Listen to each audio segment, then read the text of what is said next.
अस्सलामुअलैकुम। ये मेरा फर्स्ट व्लॉग है।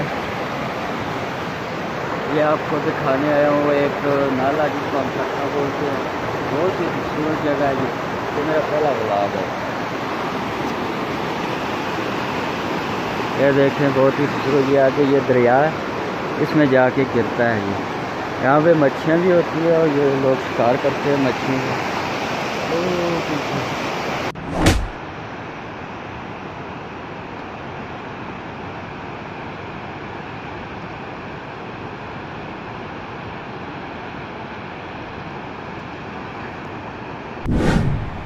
ये पुल है जिस कट्ठे पे नाले पे पुल है।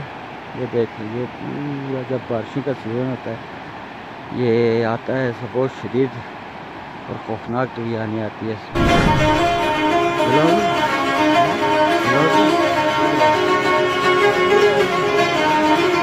बहुत ही निशान देखा दरिया का।